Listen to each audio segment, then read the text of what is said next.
I think today that that's what's hard for secular-minded people to understand, and perhaps what the Islamic extremists have taught us in the West, if they've taught us one lesson, is that religion, faith, spiritual beliefs, faith in God are very deep. It's not just a part of a person. It's the totality of a person, if you like. So for me, I would say that my spiritual beliefs, my faith, my faith in Christ, my following of Jesus, my love for God is not just a little part over here. It is the center of my life. Welcome back to Reasons of the Heart, an exploration of cultural, social, and spiritual questions and moments in the light of the Christian faith. The name of the podcast comes from the 17th century mathematician, philosopher, and maybe even mystic Blaise Pascal, who famously said, "The heart has its reasons that reason knows nothing of." This here is our 4th episode in our series about death. Today we will be talking about martyrdom and dying for a purpose or a cause. And so we'll ask the question, is dying for the sake of something you believe a good death? I'm Ashray Rajagopalan. And I'm Nicholas Tui. And we will be your hosts.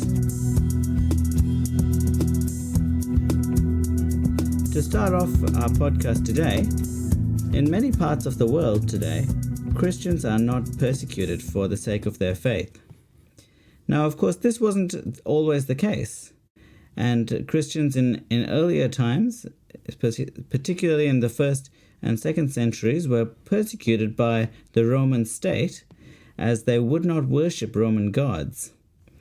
And ultimately, it was a question of ultimate allegiance, because Christians would not give their ultimate loyalty and allegiance to the Roman state, which they owed to God alone. Now, Pliny the Younger was a gentleman who was the governor of Bithynia, and he writes to the Emperor Trajan in 112, describing his interrogation of people who were suspected of being Christians. And if they confessed to being Christians after being threatened with execution, they would indeed be executed. The word martyr itself, which means witness, connects those individuals who died for the sake of this confession. Now, I want to read us a quote from an account called The Passion of Perpetua and Felicity. Now, this account is about the martyrdom of 2 young women, Perpetua and Felicity, in 2nd century Carthage. The day of their victory dawned, and they marched from the prison to the amphitheater, joyously, as if going to heaven, their faces radiant. And if by chance they trembled, it was from joy and not from fear. Perpetua followed, with a shining face and a calm step, as a wife of Christ and darling of God, and the intensity of her stare caused the spectators to look away. Likewise, Felicity rejoiced that she had given birth safely, so that she might fight with the beasts. Advancing from blood to blood, from the midwife to a net-bearing gladiator, now to be washed after childbirth in a second baptism. Now, this is pretty incredible stuff to read, so I'll start us off and ask you, Nick, what do you think we have to learn from the early Christian martyrs, and why do these young women react in this extraordinary way to their impending violent deaths, having been thrown to the animals to be eaten? Ashray, they're very heart-rending and powerful accounts from history, and it might be true to say that some of those early Christian martyrdom stories can be embellished for effect, if you like, not denying that they were killed for their faith. But we don't always know the full extent of the details. We do know that Perpetua was a Christian noblewoman, and I pick up from Mark Galley and Ted Olson in their book, about Christians you should know. And she lived with her husband and her son in Carthage, in modern Tunisia. At this time, North Africa was a centre of vibrant Christian faith and community. So when the Emperor Septimus Severus, almost sounds like something from Harry Potter, Septimus Severus, he began to crush Christianity. He believed that it undermined Roman patriotism, and he focused on North Africa and started arresting Christians, including Perpetua.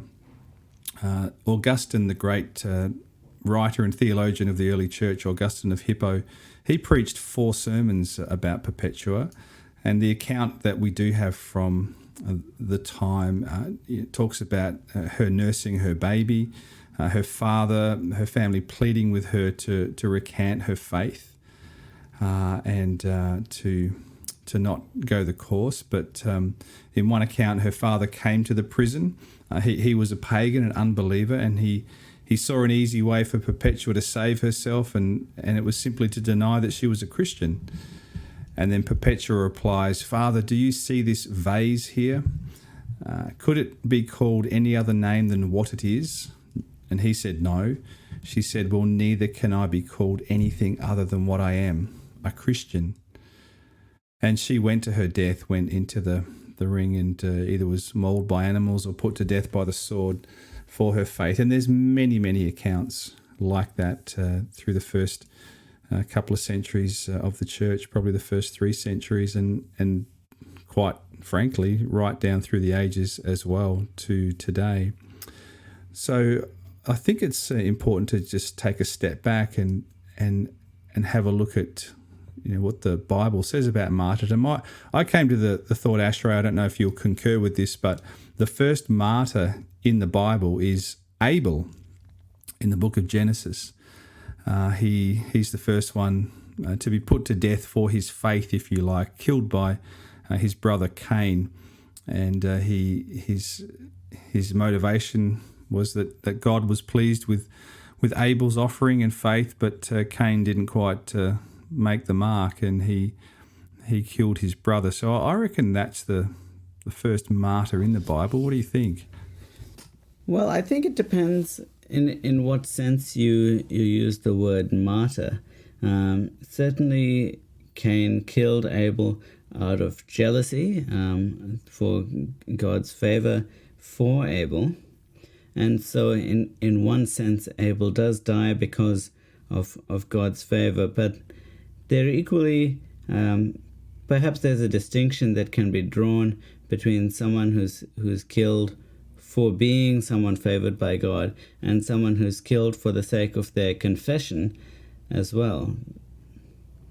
I think that's a good distinction, and I'm not too sold on it, so I don't mind if we leave it there. But the New Testament gives us the word where we get martyr, the Greek word martyr or martyrios, and it literally means a witness or to give testimony, to bear witness.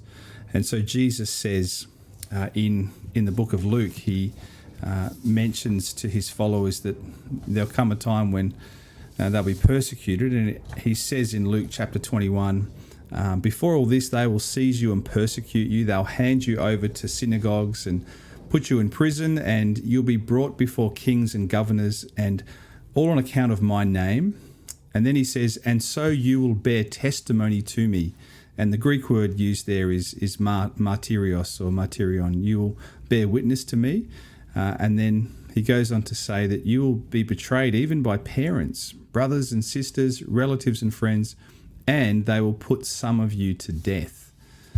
So for the Christian faith, right at the outset, the founder, if you like, the author of our faith, talks about the reality for his followers that they will face times when they will be persecuted for their faith in Jesus and also put to death. So that's quite sobering. Well, there's an interesting question to be asked then, Nick.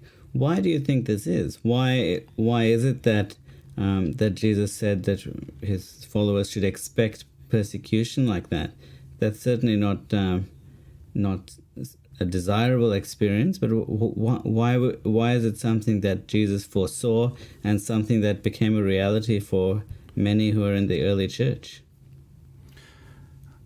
I think it's in part due to the worldview that the Bible brings us. So Jesus came into the world. He said things like, he's the light of the world. The world is in darkness. That he's the truth. The world is gripped in falsehoods and lies. That he had come to seek and save the lost. That he was the victor in a great spiritual battle against the powers of evil, the spiritual powers of evil. And so just as he was put to death as an innocent, sinless man, just as he was treated unjustly and given a false trial and false witnesses rose against him, those who align themselves with him, who follow him, who seek to live in the light that he gives, the truth that he spoke, that seek to live in God's spiritual power, will become targets and will face opposition. And the Apostle Paul would go on to say things in his letters like, we don't battle against flesh and blood, but against the spiritual powers of evil, against the principalities and powers in this world. And therefore, Christians are never to retaliate or to seek revenge. Jesus taught very challenging things like turn the other cheek, love your enemies, do good to those who hate you. Because ultimately, when people of faith, when Christians find themselves persecuted or marginalized, put to death, we see it in that apocalyptic biblical worldview of a battle between good and evil. And the battle is not won by participating in further violence or retaliation or revenge for persecution, but to simply entrust oneself and trust God to do what is just ultimately and to bring about ultimate vindication. And it's interesting that you mentioned the idea of a battle, a cosmic battle between heaven and hell, between God and the powers of evil. And I want to draw our attention just for a moment to this first line in the quote I read earlier from The Passion of Perpetua and Felicity, how it describes the day of their execution with this line, "The day of their victory dawned." And I think that's a very interesting portrayal because, of course, as you see in that narrative, Perpetua and Felicity, they're not victorious in a gladiatorial sense over the beasts. They are devoured, they are killed in that arena, and yet it's nevertheless portrayed even after the fact as a day of their victory. And even in Revelation, the apocalyptic of the New Testament, it's the way that the suffering church is portrayed as well, is in terms of victory through suffering. And I wonder, do you think anything of the use of that language here and in the early church in relation to the suffering church? I understand the theological, biblical basis behind it. It does disturb me a little bit, and that's perhaps some of my comments earlier on that sometimes the way the death of Christians, martyrdom, is framed can be embellished and so forth. But I understand what is being said, and it comes back to Jesus, that for Christians believe that Jesus' death was actually the ultimate victory of God over human sinfulness, over death itself, and over the powers of evil.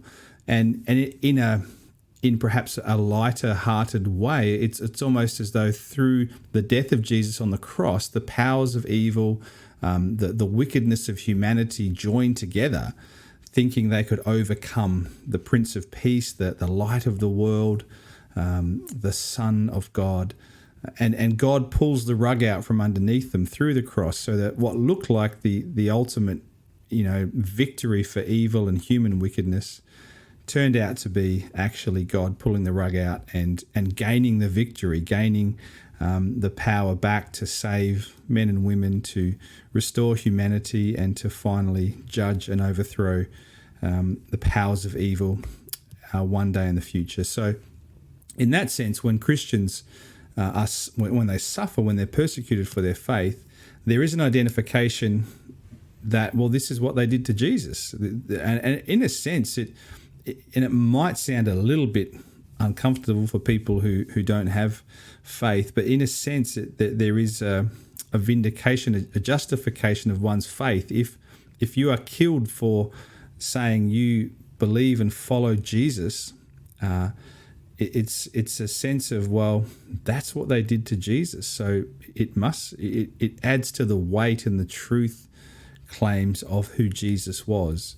If Jesus was just a good teacher who said some things and they put him to death by mistake, well, let's just move on. And it's a sad incident in history, but if Jesus was the conquering Son of God who through the cross overcomes the powers of darkness and offers liberation and salvation to humanity, and then those who follow him and trust in him, face the same pressures and persecution, then I think that can strengthen people's faith in the claims of Jesus that he made about himself.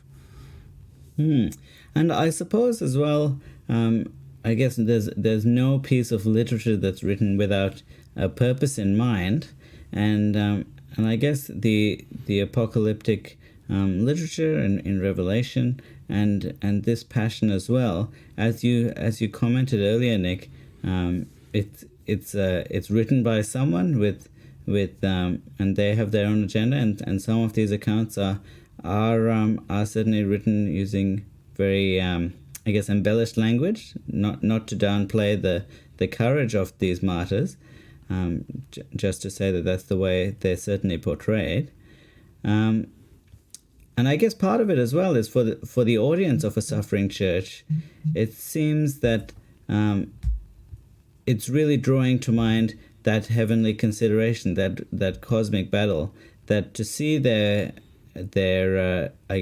martyrdom or their execution or their persecution, their suffering, in the context of not human victory or not worldly victory, but to see the heavenly victory that has taken place and is continuing to take place despite and through their sufferings, which ultimately is a motivator to keep faith despite persecution, which I would think is one of the main things that these authors would have wanted their audience to take from this literature.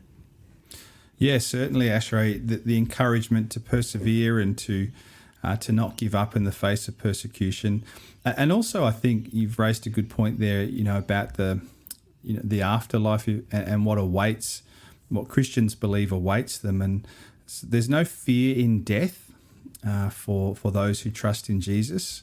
The Bible talks about that. Says that we no longer have to fear death because of what Jesus has done, what he's accomplished.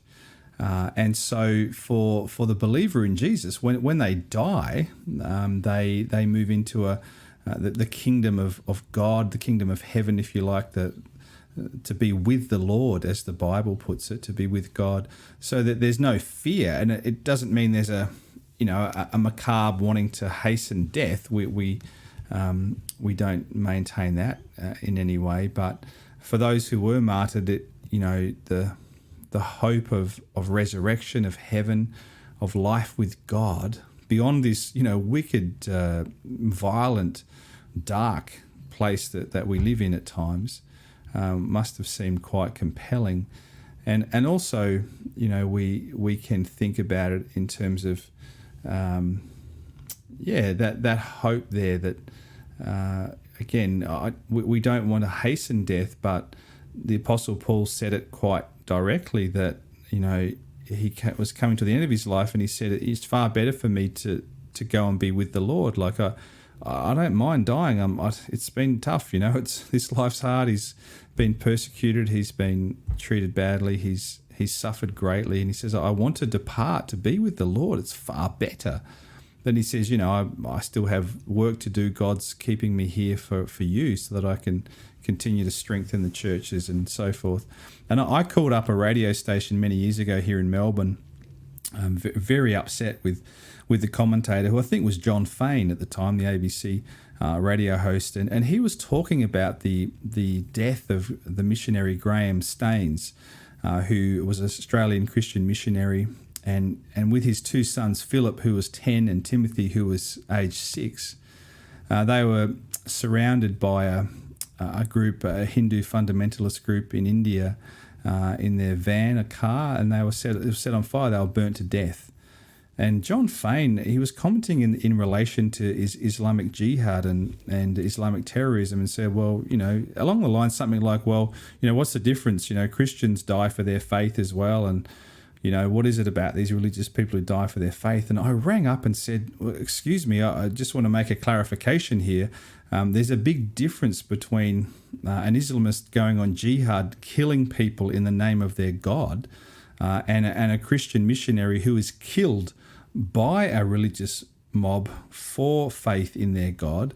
I said, there's no moral equivalence here. One is dying at the hands of others as a victim, as an innocent victim, for their faith.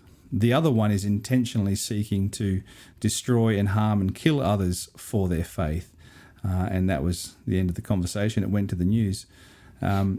So Christians, never seek to kill for their faith. There's no biblical warrant or basis in the teachings of Jesus to enact death or harm on others in the name of Christ. Well, Christians should never seek to kill for their faith.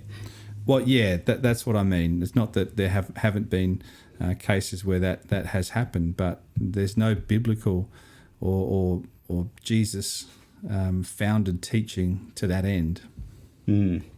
Well, I want to pick up on something you said in your comments, Nick, that we shouldn't try to hasten our death, and the reason I want to highlight that is because certainly that was something, and you see this in this account as well of the martyrdom of Perpetua and Felicity, is that martyrdom was seen as a very desirable thing, actually, for strange as it may seem, for some of the Christians in the very early couple of hundred years of the church. And certainly in many cases it was inevitable, because if you were to hold to these beliefs and in that society, you would be persecuted for it, and many would lose their lives for it. Certainly, as the centuries went on and the government, the society became more tolerant of Christianity, and certainly the Emperor Constantine had a lot to do with that, there was a lot less persecution and a lot less martyrdom in the church. But it was actually something that I noticed.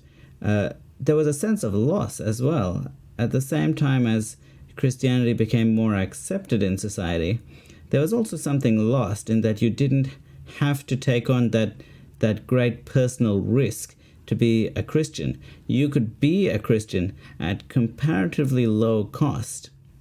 Now, I would contend that that's still true in certainly in the sense that there's not in most Western cultures there's you're not at risk of physical violence or death from being a Christian, and actually there was something a sense of greater, deeper devotion that was sought after martyrdom wasn't really a reality for most.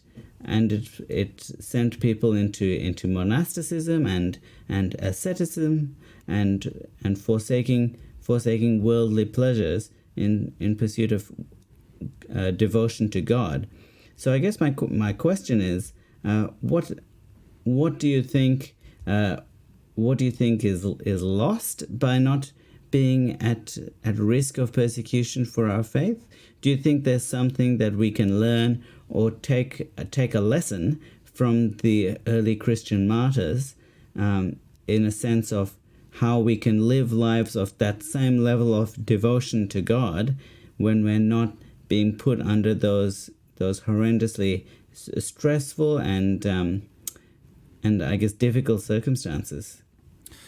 Yeah, they're good observations. And I think, to put it bluntly, there's nothing like the threat of martyrdom and death for your faith to sort out who's really serious. And I think, who's really focused and serious about their faith.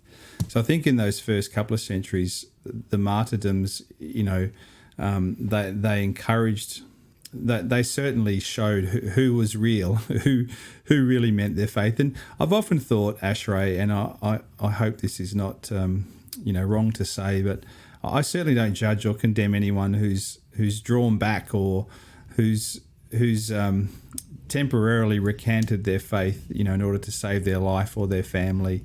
I can't imagine what I would do in that situation. I hope that I would have the courage of my convictions, and I also think the grace and mercy of God is such that, under great duress and persecution and suffering, for someone to lie, I guess, in that moment to save their family or whatnot from death.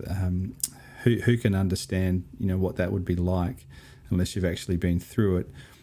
But with the church today in the West, we don't face that physical, literal persecution. I think there's sometimes, and I'm cautious to say this because it's in comparison with churches in other countries, which we'll talk about in a moment. It's not that bad, but there is a bit of a cultural, social suffering for Christians in the West. Many people are still thinking we're part of that Constantine Christendom era where the church has power and status and is at the centre of society, and that's gone long time ago. And in some ways, I'm okay with that. I don't think the church should be the power and should have that sort of status in the world. And certainly those who are part of churches now, I'd have to say, they are there not for any social benefit, or they're not there for any, to improve their careers or move socially up the ladder. They're there genuinely, mostly for reasons of sincere faith. And we might say that, 1950 in Australia, 50% of people went to church once a month, and now it's maybe about 10%. And I think, but out of the 10% who currently go once a month, that there's probably a much higher percentage of people who are genuinely committed and devoted to Jesus, rather than in 1950 when it was more just civil religion. It's what people did. So just on, I'll ask you a question, Ashray, about modern day martyrdom. Many scholars and authors have written that the 20th century alone saw more Christian martyrs, more Christians killed for their faith than in the previous 19 centuries put together. And there's been a lot of reports to that end. What's your take on that? What's your thought on that? And what experience or things have you heard, about that kind of persecution to Christians in the world today? Yeah, well, I think as you say, Nick, there's the sort of lower level, I guess, sociocultural pressure that we experience in Western countries, and then there's I would make a distinction as well between that and the situation where you're really at risk for your life, for being identified as a Christian, or practicing your faith, or proselytizing. I think ultimately they have a common core as to it's ultimately a question of allegiance, as we were saying earlier, and this was what the great offense of Christians in 1st and 2nd century Rome was, that their allegiance, they couldn't give their whole selves to the worship and the love of the emperor. In fact, they owed that only to God. And so I still think that we should consider in the West that we don't owe ourselves to anything that's put on us. We don't owe ourselves to be physically attractive, or to be wealthy, or to be successful in our careers, or to have a beautiful house in Toorak, or to have a nice beach house on the Mornington Peninsula, much as those are very nice things for those who have them. That's not where our loyalty or allegiance can lie. And the reality of allegiance to God as a Christian is that it's so supreme that it must and it needs to crowd everything else out. It needs to be the only thing.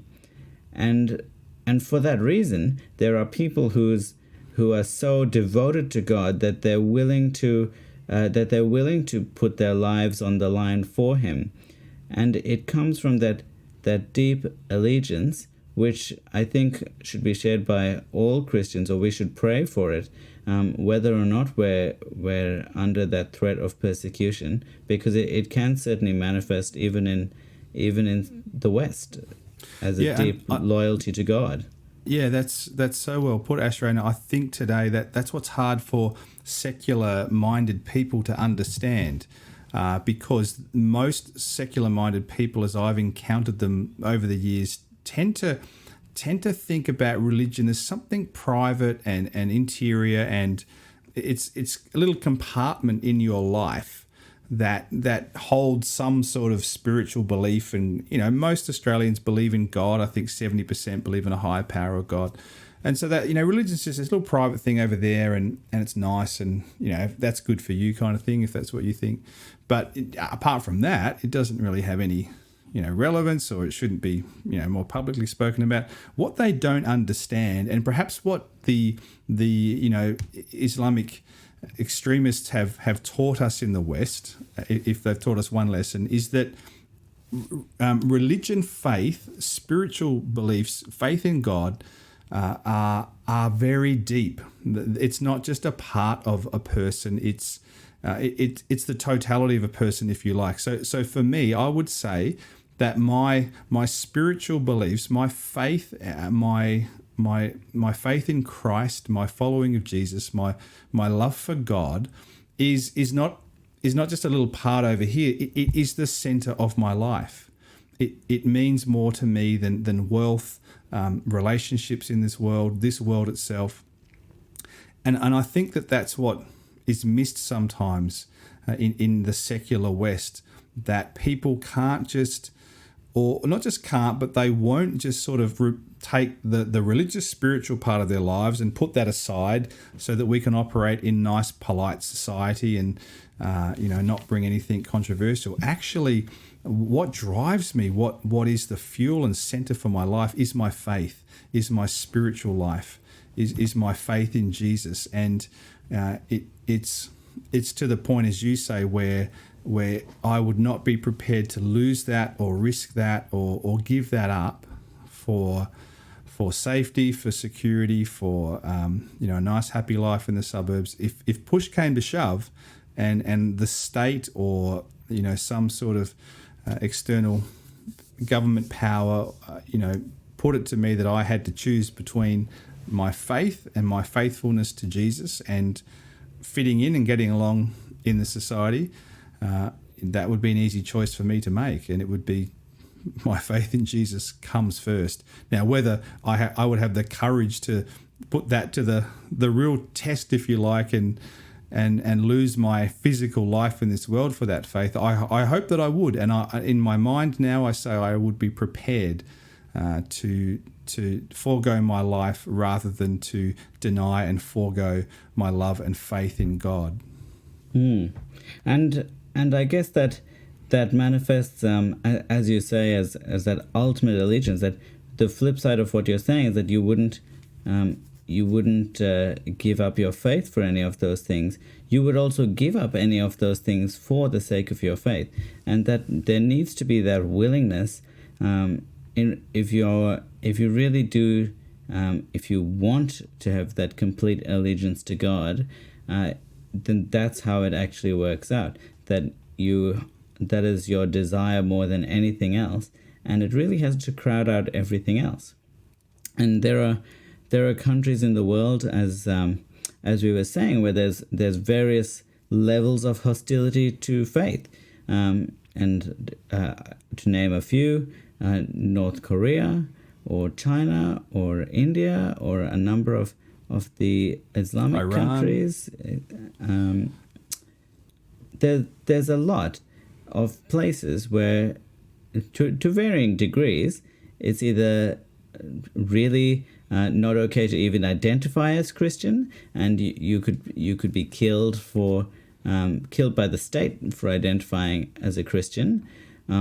To other countries which may not execute you by the state, but certainly in some parts you would be at risk from different groups of people of being killed by them, or where the state is very resistive to the idea that you might come and share your faith, and these are all very different to, I guess, a pluralistic culture like Australia, where we would expect that not only any Christian could come and say what you want, but no matter what you believed, you could reasonably expect that no one would stop you from booking an auditorium and talking about whatever you want. That's right, Ashray, and that's a point to continue on, that in the last few years at least, that has come up in the West, that why has Christian persecution gone under the radar in the world, in the West? And the BBC had an article last year about that, and a review was commissioned in the UK. It was led by the Bishop of Truro, the Right Reverend Philip Mount Stephen, and they did a review of religious persecution in the world, and one of their top findings was Christians were the most persecuted religious group in the world. And they went on to say that the genocidal acts of Christians in the world, in parts of the world, particularly the Middle East, is actually to an extent that Christianity is almost being wiped out. It's at risk of disappearing in some parts of the world. And they pointed to figures from Iraq, where before the wars that happened there was 1.5 million Christians, and now today there's around 120,000. And they said that there's evidence of widespread geographic anti-Christian persecution in many parts of the world. And I'll just follow up. There was an article about this persecution of Christians in The Guardian by Andrew Brown last year in 2019. And he made, I think, a really important point that about Christian persecution in the world.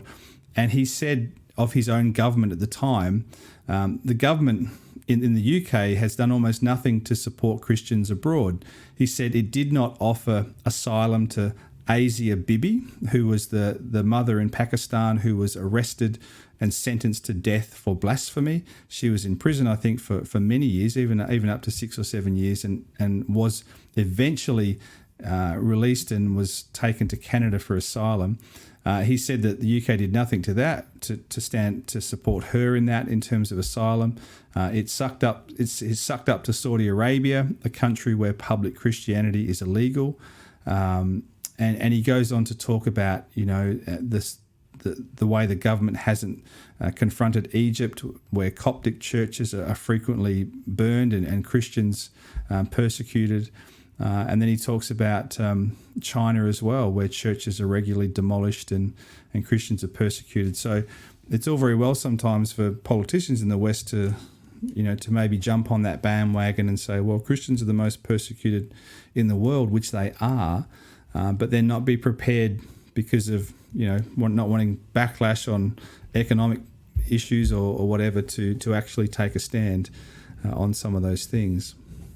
And I guess certainly in the past times of the church or even in different denominations, there's a sense of a cult of the martyrs, where these people who are killed are really I guess they're viewed as models or examples or even venerated or worshipped or prayed to, depending on the particular branch of the church. And I guess that's not really something that's a reality in the Western church or in the Western society.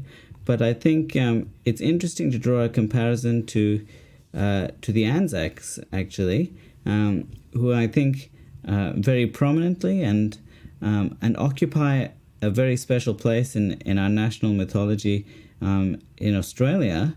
Originally an acronym for the Australian and New Zealand Army Corps, with particular reference to the landing at Gallipoli and those individuals who served there in World War One. These days, ANZAC really stands for qualities for which we honor people who have served in war, like courage or mateship or endurance or sacrificial service. And one verse which I've certainly heard at different Anzac Day services is John 15:13. Greater love has no one than this, that someone lay down his life for his friends. And I wonder, Nick, if you have any reflections on the way we see the Anzacs in society, or why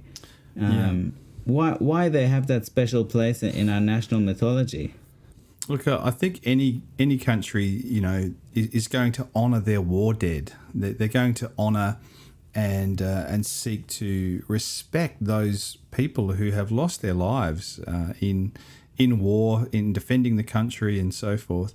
So that's certainly understandable, and I think there's an element of truth in that. Many of the, I guess mostly young men who went off in World War One, World War Two from Australia, had decent intentions and knew of the risks and wanted to serve king and country and wanted to defend what was right and the cause that they believed in. So, we don't know how many felt like that. Some might have just been at a loose end looking for an adventure and nothing better to do. So we don't want to make out that every person who died on the battlefield had noble and pure intentions. But I guess the danger in it, Ashray, from the Anzac legend, and anyone wants to be very careful talking about this publicly because it's a sensitive topic, but I would say that the danger might have been and can be in aligning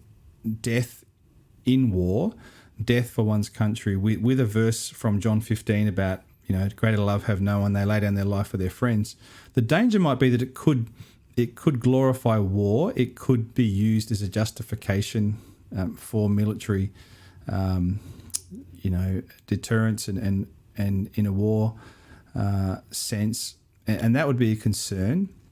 I think Jesus clearly didn't intend that verse to be used as a reference to people dying in war, in battle, and mostly we understand it to be used of his own life. It was a reference to what he was about to do, to lay down his life for his friends. So he is the ultimate martyr, the ultimate sacrificial lamb, if you like. So I think we honour and respect and remember those who've died in war, and I think the churches in Australia before the First World War, I'm reading a book at the moment about the history of evangelicalism in Australia, and it seems that they were a lot of the clergy were quite vocal and encouraged young men to sign up and really linked the war, with the cause of king and country and God. And towards the end of the war, and particularly the Second World War, a lot more sentiment moved towards pacifism, and there was more questions about sending young men to their deaths in war. So I think there's some things to be cautious about in perhaps wanting to ascribe martyrdom to people who die in war. That's a few thoughts. And I think there's a few different elements that could be taken from that. That, as you say, Nick, there's the question of what's your motivation, and as well as what's actually happening. For example, I think it's that distinction we drew earlier between Abel and some of the martyrs, whether you're dying for the sake of what you are, or whether you're dying for a particular confession that you're convicted to make. There is also the element of sacrifice for others, and in what sense is your death voluntary? In what sense is it in service of someone else? and ultimately it all links back to Christ, I guess, who and I'll leave those themes there, because I think even we can't really even talk about the Anzacs like they're a homogeneous group, and in the same way you can't really describe all martyrs like that either. But no, that's right. Yeah. And I would add, Ashray, that it's hard to determine the purpose of death in war at times as well. So if we look at the Afghanistan situation for the last 2 decades, many thousands of Allied soldiers, Western and coalition soldiers, if you like, have died there. Now you could say, well, they gave their life for their country to defend the right, and I'm not questioning that, but what's the result? What was the purpose ultimately? And for the Christian, the death of Jesus wasn't just a random act that was sad and tragic, though it was sad and tragic. It had a purpose. The purpose was the salvation of humanity, the procuring and the gaining of liberty and victory for humanity through Jesus' death on the cross, through his resurrection. There was a divine purpose in his suffering, in his martyrdom, in his death, and war. Has lots of questions to it. And I think there was 160,000 young men really were killed in First World War here in Australia, 300,000 injured out of a population of 4 million, and many at the end of that who were keen at the start to send people off and rallied the men to be courageous and stand up for what's right. We're questioning at the end of 4 years of World War I, well, what a cost? Was the cost worth it? And those questions came as people dealt with the tragedy and the loss of all those lives in war. I think that would be a great topic for another episode of our podcast about a Christian perspective on war. It's certainly not something that people have always agreed on in the history of the church, no. And there's been a diversity of views in history as indeed now, and with good reason, because there's a lot of different considerations, like what are your intentions, why do we go to war, what is the purpose of death and violence, is there such a thing as righteous violence or a just war? Is God on someone's side in war? Indeed. I think that for the sake of our listeners, perhaps we won't go into it in detail today, but ultimately I think we look at the same things when we consider when we consider the martyrs, or even what we most venerate as a society about the Anzac tradition. I think it all actually ultimately finds its summit in Jesus and what he's done, in that there's someone who's humble, who's got power, who lays it down. So in that sense, his death is completely voluntary. He absolutely has the power to not go to his death. It's totally voluntary.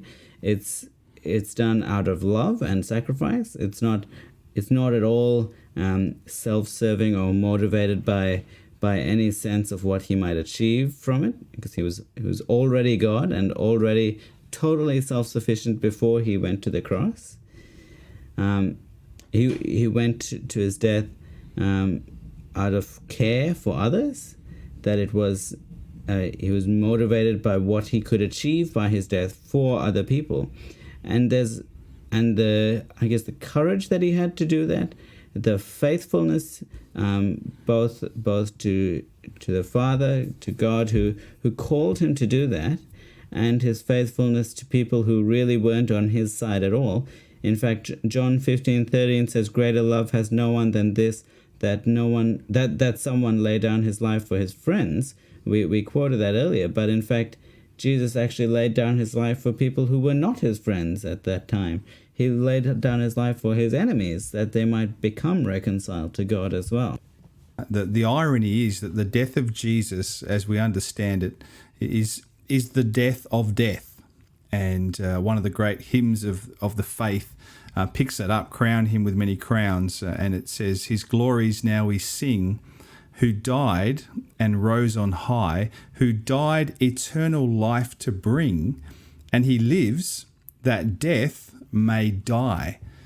And so the irony for martyrdom is that Jesus died to defeat death, to put death on notice, but yet still people die because of their testimony for him. And unfortunately, people die in war in all sorts of ways around the world. But the hope of the story and life and death and resurrection of Jesus is that one day in the future, death will be eradicated. And in the last book of the Bible, which I often read at funerals, it says that a new heaven and a new earth are brought in by God, and there's no more death, there's no more suffering, there's no more mourning, and there's no more tears. And that's what the Christian story of Jesus offers us, what it brings to us. In the meantime, we still have many challenges, of course. But Ashray, it's been a good discussion today, and I appreciate your time and your insights. We are going to wrap it up. Next, what's going to be on the page for next podcast, do you think? We've done funerals, we've done the afterlife, we've done death, we've done martyrdom. We've got necromancy coming next week, Nick. It sounds controversial and challenging in the extreme, but we've got witchcraft and necromancy throughout history as well as now, and I guess some broader themes of how we should relate to the dead. We've talked about what happens when we die, where do we go, what about the martyrs, and I guess the question is how do we relate to people who have died? Wow, that's going to be fascinating. Hope you can join us next week. If you do have any questions, or if you want to get in touch with us, you can go to the podcast page and search for Kew Baptist Church, and you can find us that way. But thanks for joining us, and we look forward to having you back next week. Take care, and bye for now. Thanks, Nick. Bye for now.